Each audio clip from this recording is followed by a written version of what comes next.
MBA students organise చేసినటువంటి kites ఫెస్ట్కి మమ్మల్ని ఆహ్వానించినందుకు ముందుగా కాలేజ్ యాజమాన్యానికి, స్టూడెంట్స్కి అందరికీ ముందుగా నా నమస్కారాలు మరియు కృతజ్ఞతలు తెలియజేసుకుంటున్నాను.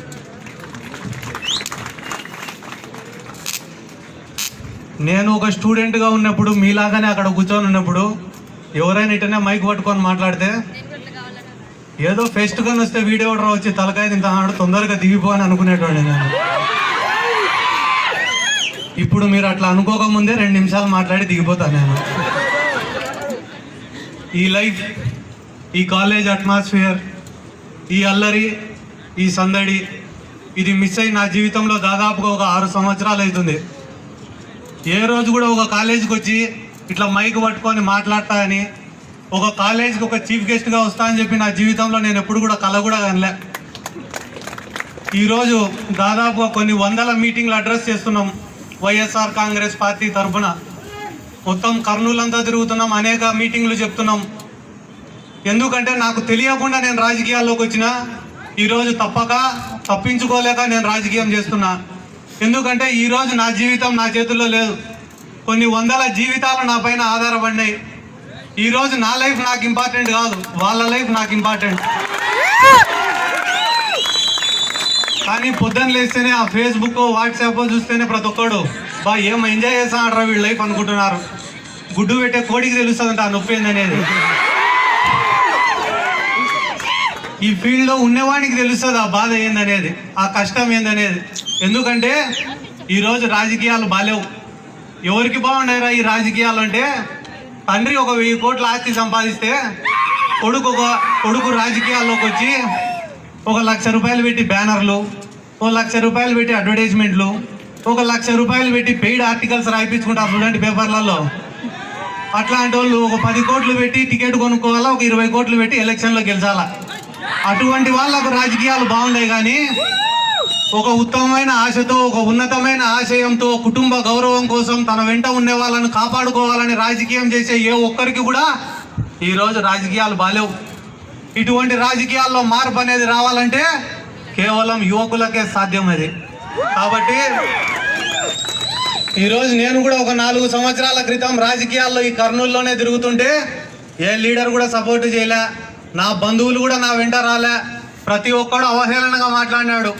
కానీ ఇదే కర్నూలులో ఉండే అనేక మంది యువకులు నా వెంట తిరిగినారు. ఆ రోజు తిరిగితే చాలా మంది ఎత్తిరించినారు, ఏమవుతుంది రా వీనితోటి, యువకులు ఉన్నారు వీని కాడ ఏమవుతుంది అన్నారు. ఒక సామ్రాజ్యం అనేది ఏర్పడాలన్నా, ఏర్పడిన సామ్రాజ్యం కూలిపోవాలన్నా అది కేవలం యువకులకే సాధ్యం. సిద్ధార్థ రెడ్డి గారి దగ్గరికి పోతే ఉద్యోగం రాదేమో, సిద్ధార్థ రెడ్డి గారి దగ్గరికి పోతే కేసులు పడతాయేమో, సిద్ధార్థ రెడ్డి దగ్గరికి పోతే ఆ లీడర్ దూరం అవుతాడేమో, సిద్ధార్థ రెడ్డి దగ్గరికి పోతే ఈ లీడర్ దూరం అవుతాడేమో అని ప్రతి ఒక్కడు భయపడినాడే. కానీ యువకులు ఎవరు భయపడలే. నేను ఇటువంటి మీటింగ్లలో, ఎన్ని మీటింగ్లలో వాళ్ళ గురించి చెప్పినా కూడా వాళ్ళ రుణం నేను తీర్చుకోలేను. ఎందుకంటే నేను పుట్టింది ఇక్కడ కాదు, పెరిగింది ఇక్కడ కాదు, చదివింది ఇక్కడ కాదు. నా తల్లిదండ్రులు ఉండేది కడపలో, డాక్టర్లు నా తల్లిదండ్రులు ఇద్దరు. వైద్యం అనేది ఒక వ్యాపారమైన ఈ రోజు కూడా వైద్య రంగంలో సేవ చేస్తుంది నా తల్లి. మా తాత ఒక మాజీ మంత్రి అయినప్పటికీ కూడా 20 సంవత్సరాలు గవర్నమెంట్ సర్వీస్ చేశాడు నా తండ్రి. అటువంటి వాళ్ళు రాజకీయానికి ఏ సంబంధం లేని కుటుంబంలో నుంచి నేను రాజకీయాల్లోకి వచ్చిన.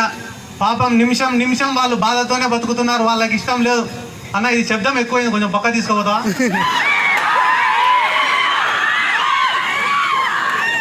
ఎందుకు నేను ఈ విషయం చెప్తున్నా అంటే, నా తల్లి నేను రాజకీయాల్లోకి వచ్చినప్పుడు ఒక మాట చెప్పింది, నువ్వు గొప్పోడి అనే పేరుతో నా ఇంటికి రాకపోయినా పర్వాలేరా, కానీ చెడ్డోడి అనే పేరుతో నా ఇంటి గుమ్మం దుక్కద్దు అనింది. నేను చదువు సాధించుకొని బయట తిరుగుతుంటే నా తండ్రి, ఒరేంగా నీకు చదువు రాదురా వదిలేసి, కానీ మనిషి పుట్టినందుకు వీలైనంత ఎక్కువ మందికి సాయం అన్నా చెయ్యి, లేదా వీలైనంత ఎక్కువ ప్రపంచాన్నన్నా చూడు అన్నాడు. వీలైనంత ఎక్కువ మందికి సాయం చేస్తే పుణ్యం వస్తుంది, వీలైనంత ఎక్కువ ప్రపంచం చూస్తే తెలివి వస్తుంది. అందుకని చెప్పి ఆ రోజు నా తండ్రి, ఆ తర్వాత నేను తీసుకునే నిర్ణయాలు వాళ్ళకు కఠినంగా అనిపించినా కూడా నేను దిగినేది నాకు తెలియకుండానే ఒక 50 అడుగుల లోపలకు కూరుకోపోయినా నేను. ఈ రాజకీయం అనేది ఒక బుడద ఈరోజు. ఎందుకంటే కులం అంటారు, మతం అంటారు, ప్రాంతం అంటారు, మనల్నే విడగొట్టి రాజకీయం చేస్తారు ఈ రాజకీయ నాయకులు. కానీ కులము, మతము, ప్రాంతము అని ఎటువంటి కల్మషం లేకుండా ఉండే లైఫ్ ఏదన్నా ఉందే అంటే అది స్టూడెంట్ లైఫే. మీకు చదువు వచ్చినా రాకపోయినా, మీకు కాలేజ్ అనేది నచ్చినా నచ్చకపోయినా, దయచేసి ఈ కాలేజ్ లైఫ్ని మాత్రం వదిలిపెట్టుకోవద్దండి. ఎందుకంటే ఆ లైఫ్ని వదిలిపెట్టుకొని బాధపడుతున్న వ్యక్తులు ఎవరైనా ఉన్నారంటే దాంట్లో మొట్టమొదటి ప్లేస్లో నేను ఉంటా. ఇది రాజకీయం అనేది మోసినంత బరువు బాధ్యతనే తప్ప దీంట్లో సుఖం ఉండదు. ఎక్కడో చోట పోయి ఒక పదవి తెచ్చుకొని అధికారం వచ్చినప్పటి నుంచి డబ్బులు కొట్టుకొని తిందాం అనుకునే వాళ్ళకి చాలా బాగుంటుంది ఇది. కానీ పొరపాటున సేవ చేద్దామని రాజకీయాల్లోకి వచ్చినావంటే మాత్రం నీకు పంగనామాలు పెట్టి పంపిస్తారు ఇంట్లో. ఎందుకంటే నేటి సమాజంలో డబ్బులు ఉండే వాడి మాటకి విలువ ఎక్కువ. వాడు అబద్ధాలు చెప్పినా కూడా సార్ అవునా సార్ అని వింటారు. అదే కానీ డబ్బు లేని వాడు నిజం చెప్పినా కూడా నమ్మరు. నాకు వ్యతిరేకంగా రాజకీయం చేసే వాళ్ళ దగ్గర కొన్ని వేల కోట్ల ఆస్తులు ఉన్నాయి. వాళ్ళు ఏం చెప్పినా కూడా డబ్బా కొడుతున్నారు అందరూ. 4.5 సంవత్సరాలుగా నేను మంచోడిని అని నిరూపించుకునేదానికే నాకు టైం అంతా సరిపోయింది. కాబట్టి ఈ రోజున్న యువకులు కూడా అందరూ ఈజ్ ఆఫ్ లైఫ్కి అలవాటు పడినారు. ఏమరా అంటే కష్టపడకుండానే అన్ని మా దగ్గరికి రావాలని కోరుకుంటున్నారు. ఇంతకుముందు కాలేజెస్లో కానీ యూనివర్సిటీలో కానీ స్టూడెంట్ ఎలక్షన్స్ అనేటివి జరిగేటివి. అప్పుడు యువకుల్లోనే విద్యార్థుల్లోనే నాయకత్వ లక్షణాలు అనేటివి ఉండేటివి. ఏదన్నా ఒక సమస్య వచ్చినా కూడా వాళ్ళే పరిష్కరించుకునే వాళ్ళు, అందరు కూడా కలిసికట్టుగా ఉండేవాళ్ళు. కానీ ఈరోజు స్టూడెంట్స్కి ఏ చిన్న సమస్య వచ్చినా వెంటనే బయట నుంచి ఎవడో ఒక అన్న వస్తాడు. వానికి మీకు ఏం సంబంధమో కూడా అర్థం కాదు.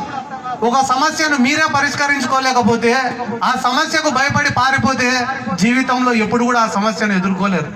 ఎందుకు నేను ఈ మాట చెప్తున్నా అంటే మీకు చెప్పేంత వయసు కూడా కాదు. ఎందుకంటే నా ఏజ్ కూడా 25 సంవత్సరాలే. మీకన్నా 1 సంవత్సరం అటో ఇటో ఉంటా అంతే. ఏమంటే మీరు బాగా చదువుకుంటున్నారు, నేను చదువుకోలే, అదే తేడా. వెనకపక్క మా హఫీజ్ కన్నా బాగా చదువుకున్నాను. మా హఫీజ్ కానన్న ఆయనను పిలిచినారంటే ఒక అర్థం ఉంది. నన్ను ఎందుకు పిలిచినారో ఇంకా అర్థం కాలే, పోయి కనుక్కుంటాను నేను. కాబట్టి ఈరోజు యువకులు కూడా అందరు ఏమనుకుంటున్నారంటే పల్లెల్లో ఉండేవాడు టౌన్కు పోతే పల్లెకు రావడంలే, టౌన్లో ఉండేవాడు సిటీకి పోతే టౌన్కు రావడంలే, సిటీకి ఉండేవాడు అమెరికాకు పోతే కానీ ఇండియాకే రావడంలే. దయచేసి అందరికీ ఒక మాట చెప్తున్నా, మీ తెలివి, మీ మేధస్సు, మీ చదువు మన దేశానికి ఉపయోగపడాలనేది మాత్రమే నా ఆలోచన. జన్మనిచ్చిన తల్లిని, జన్మభూమిని మర్చిపోవద్దండి. మీ సేవల కోసం మన దేశం ఎదురు చూస్తుందని తెలియజేసుకుంటూ నాకు ఈరోజు మాట్లాడడానికి అవకాశం ఇచ్చిన ప్రతి ఒక్కరికి నా కృతజ్ఞతలు తెలుపుకుంటూ సెలవు తీసుకుంటాను.